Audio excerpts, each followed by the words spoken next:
Bukan, ini kan dari podcast ya, dan ini langsung ngambil dari episode ke-64. Itu emang keputusan dari produser atau dari Mas Awi aja yang ngasih masukan, ini aja deh yang menarik. Karena aku melihat karena ada di filmnya pun ada kayak apa ya, kayak istilah diusi dari sisi mawarnya gitu kepada sosok siapa namanya, lupa gue, Restunya itu. Apa karena alasannya itu atau gimana? Enggak sih, kalau kenapa akhirnya kita milih dengan episode ini nih, Mr. Popo yang milih sebagai creator. Maksudnya dia sebagai creatornya podcast, dia tahu judul mana yang kayaknya orang paling inget. Nah jadi dia waktu menawarkan, saya juga kaget karena waktu saya familiar dengan podcastnya, saya belum pernah dengar episode ini. Waktu MD nawarin, oh ternyata ini pilihannya Mr. Popo, memang dia maunya yang ini. Terus lucunya, saya ngerasa judul The UC Orasi itu pas banget dengan perspektifnya Mawar, karena kita semua kan nggak ada yang bisa ngelihat apa yang Mawar lihat kan. Jadi semacam judulnya itu seperti kayak Mawar ngomong kita semua, do you see what I see gitu. Kalian tuh memang cuma nggak ngeliat aja yang aku lihat. Jadi saya ngerasa ya memang tepat gitu ya episode yang kita pilih.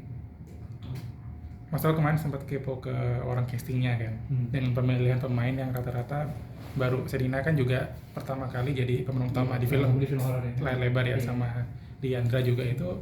Maksudnya pemilihannya gimana sih, penasaran? Kalau saya sih memang usahakan setiap judul ada pemain yang minimal saya nggak tahu sih, mungkin kayak kalau di OTT atau dimanapun mereka udah banyak fans atau banyak penggemar, minimal saya sebagai menempatkan diri sebagai penonton pertama film ini, saya belum pernah lihat mereka di film horor gitu, saya belum pernah ngelihat mereka di situasi seperti ini. Nah jadi saya pesan ke casting, memang saya mau dong muka-muka yang saya belum familiar, jadi orang lebih fresh. Terus kalau Shenina memang sebelumnya saya udah pengen kerja sama dia di film sebelumnya, cuma memang ketemunya akhirnya di sini. Nah kalau Mawar kita casting cukup lama karena kan sangat spesifik kebutuhan untuk Mawar kan. Saya pengennya kan ya pasti harus cantik supaya orang-orang gregetan gitu, aduh gila secantik ini kok bisa jatuhnya sama pocong gitu kan. Begitu harus fragile, jadi kayak maksudnya ya kayak maksudnya secara fisik itu kayak Diandra gitu, agak kurus kan. Jadi kan orang lebih kayak pengen mengayomi gitu, pengen melindungi karena nih anak fragile. Terus kalau yang lain gitu, kayak saya pengennya muka-muka baru. Kebetulan juga beruntung dapet Jessica yang ternyata orang Sunda. Ide saya adalah karena mereka tinggal di kosan tuh kan biasanya kayak zaman dulu saya ngekos tuh isinya tuh campur-campur ya kan, ada orang Ujung Pandang lah, ada orang Bandung lah, ada orang apal. Nah ini jadi saya beruntung banget dapet Jessica yang ternyata naturally Sunda gitu. Nah kalau Lina kan pengennya karena dia orang pintar di kampus, minimal yang agak-agak mysterious looking. Saya juga nggak tahu kenapa ngebayanginnya tuh Lina tuh agak tinggi orangnya gitu. Jadi ya inilah proses castingnya cukup panjang, cuma saya beruntung dapat yang cocok banget buat peran-peran masing-masing. Mas Awi, horor kan terus berkembang ya di Indonesia. Untuk di Do You See What I See sendiri, apa yang Anda bawa dan perbaharui? Saya sih ini sih nggak melihat kiri kanan gitu. Saya dari pribadi aja sebagai filmmaker, karena tadi saya juga sempat share, karena saya sebenarnya tuh sudah punya kegatelan yang cukup lama untuk bikin film drama lagi. Nah di Siwares ini saya selalu ngomong sebenarnya ini film drama yang dibungkus dengan genre horor. Jadi yang membedakan dengan film saya sebelumnya, kalau film saya sebelum itu memang jelas memang itu film horor, kalau ini tuh film drama sebenarnya. Berarti dari komposisinya juga? Iya, menurut saya gitu sih, menurut saya. Mas, sekarang tuh ini horor Indonesia lagi ini trennya tuh kayak ala-ala slow burn gitu. Emang tuh sengaja apa emang udah kayak udahlah saatnya sekarang kita menghindari tiap 5 menit ada jump scare itu. Dan ini tiap berapa menit ya? 5 menit. Soalnya, nah itu sih. Again saya juga cuma menjadikan diri sendiri sebagai tolak ukur, sebagai penonton pertama gitu kan. Kalau produser gitu ya, terutama salah satu produser MD lah, selalu tiap kali saya habis syuting, pertanyaan pertama adalah ada berapa kali jump scare gitu. Tapi kayak memang gitu, karena penonton kita sebegitu sering disajikan dengan tontonan horor, film horor, pilihan semakin banyak. Kayaknya tuh jump scare adalah sesuatu yang sangat-sangat paling mudah dibuat gitu. Dengan cuma modal naikin sound aja udah kaget kan orang kan. Nah, cuma ya saya ngerasa penonton kita tambah kapalan ya gitu. Jadi sebuah jump scare akan jadi lebih puas. Justru yang bikin ngeri itu bukan jump scare, yang bikin ngeri adalah setup-nya. Yang bikin ngeri adalah background-nya gitu. Untuk para cast, pengalaman syuting sendiri seperti apa sih? Boleh di-share gitu ke kita. Siapa dulu, silakan. Siapa dulu? Sebetulnya seru banget sih. Ini juga pertama kali aku main di film horor. Terus didukung juga sama setnya yang sangat horor juga, apalagi kosan dan hutan juga horor banget. Tapi puji Tuhannya nggak ada gangguan mistis sih. Paling kayak syuting film horor itu kita harus siap mental dan fisik harus prima terus gitu, dan fokus juga harus terus terjaga gitu sih.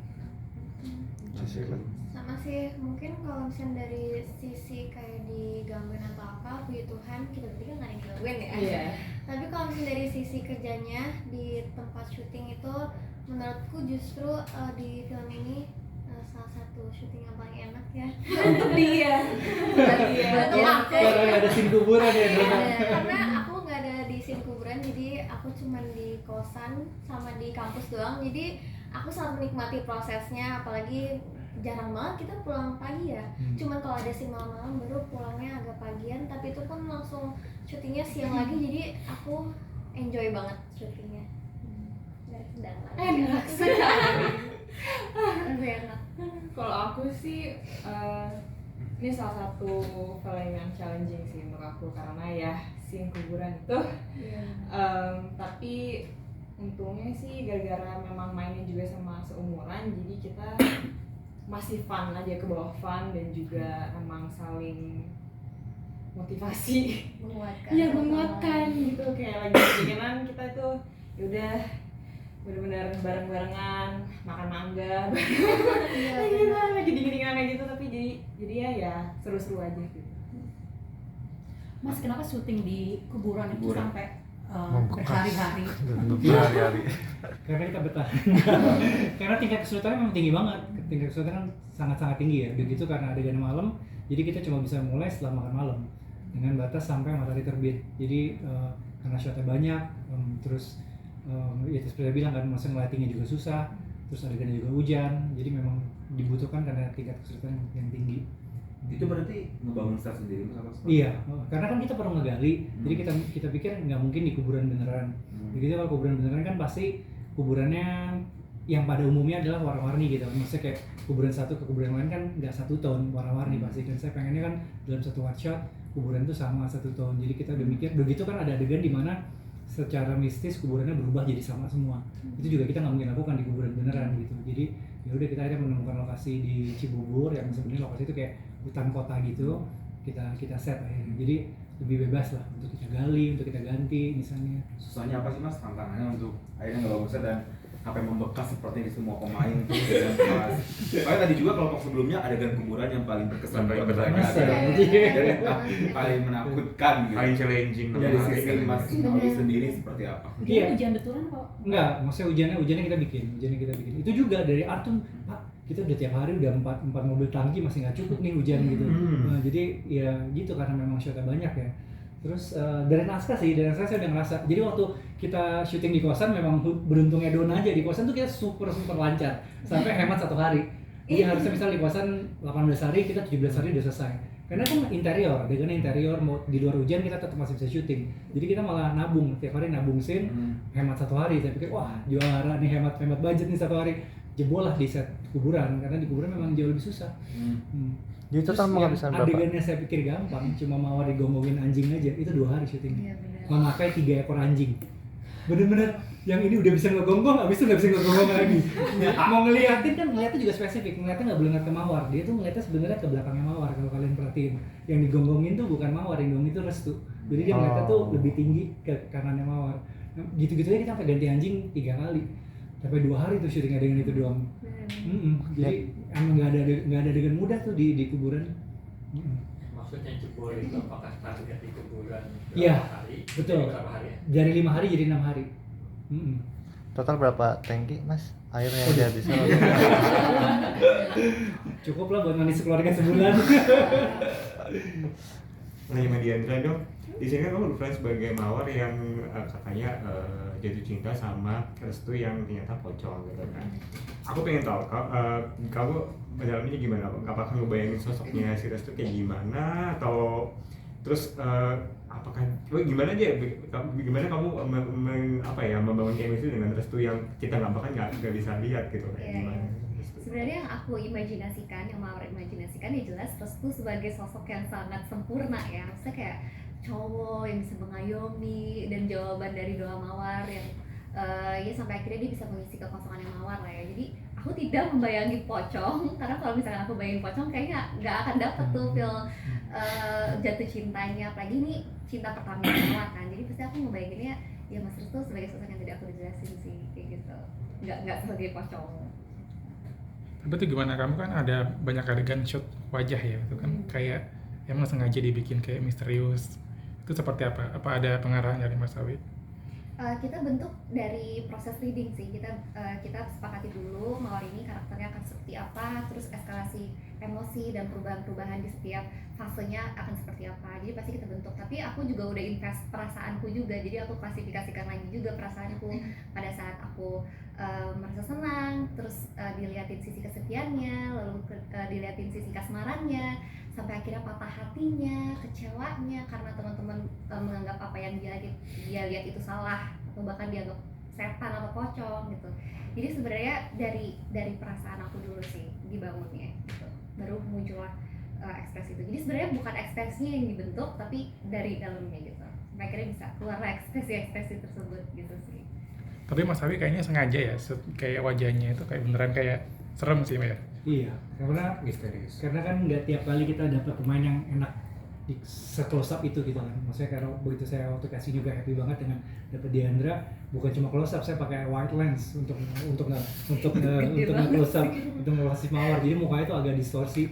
Jadi karena ya maksudnya we're blessed gitu tuh Diandra Mawar, ya udah kita jangan malu-malu dengan close up. Editor saya juga kaget, gila tuh mawar close up banyak banget dia bilang. Tapi bagus sih Mas, kayak intens banget. Iya. Kayak di Twitter kan juga ada pada bilang, oh ini Anya Taylor-Joy Indonesia gitu.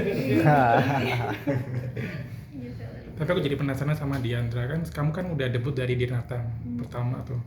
Kenapa sih baru kesampaian sekarang peran utama? Apa karena sekolah atau karena emang nggak dapat kesempatan dari produser atau gimana? Pertama aku percayanya ini jodoh sih. Film juga jodoh-jodohan gitu. Mungkin ini adalah project yang tepat untuk aku, sampai akhirnya aku punya kesempatan untuk cobain karakter lain yang benar-benar beda, porsinya pun lebih banyak daripada project-projectku sebelumnya. Tapi secara teknis memang kemarin aku lebih fokus kuliah juga sih, jadi memang baru mulai fokus syuting ya dari tahun kemarin gitu. Dan begitu aja dapat project yang baik untuk perkembangan karirku juga, jadi aku bersyukur juga sih. Genre tadi disebut hanya Taylor Joy-nya Indonesia, kamu terbebani atau sedang?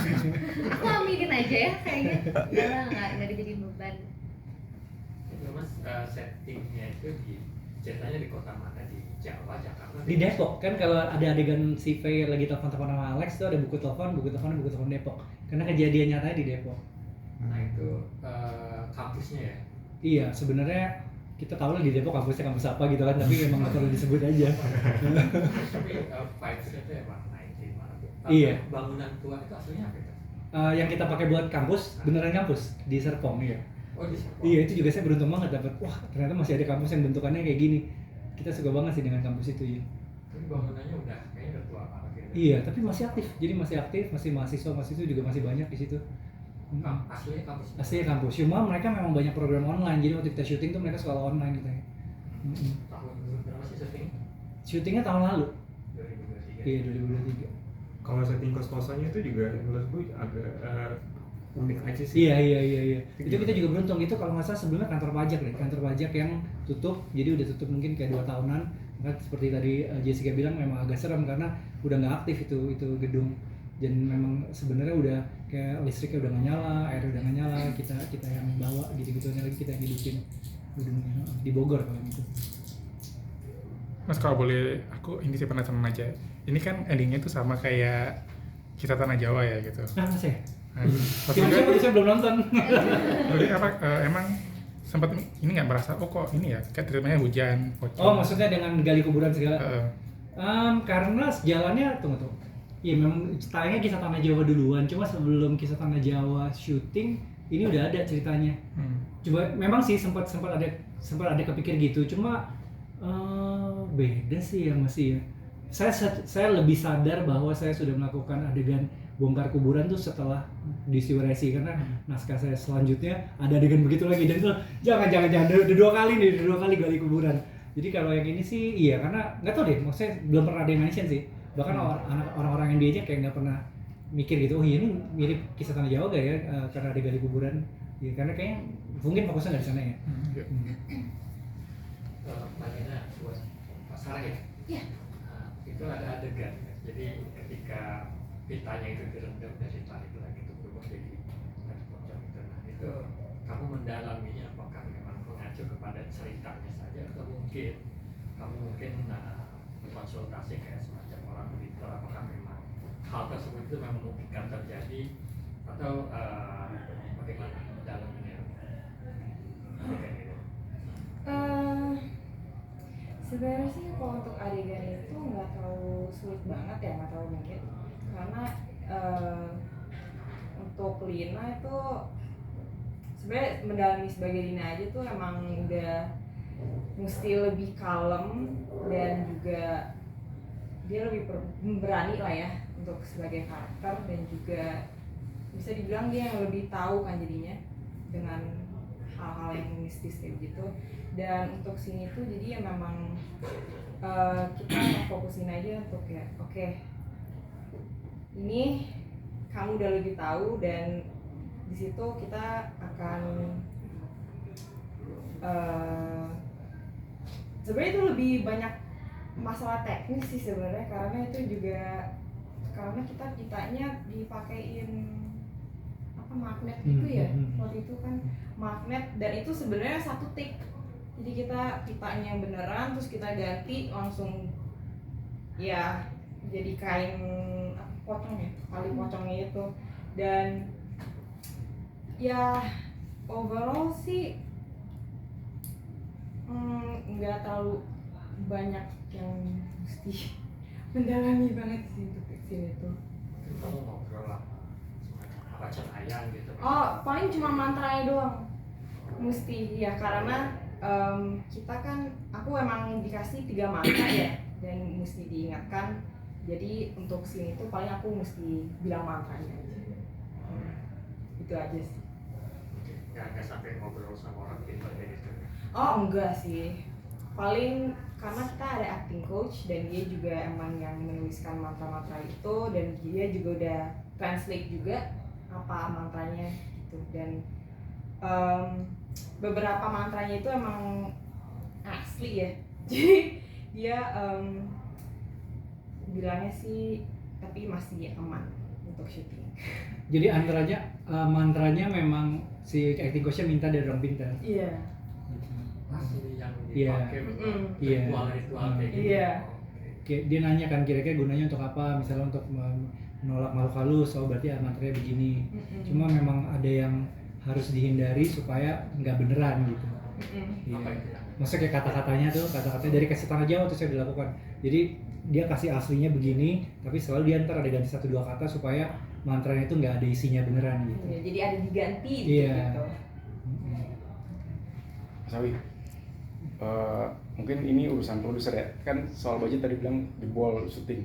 Nah itu lebih Oh target enggak, banget ya sih. jadi kita kan hemat sehari di kosan, bayarnya di hutan, jadi tetap budget aman.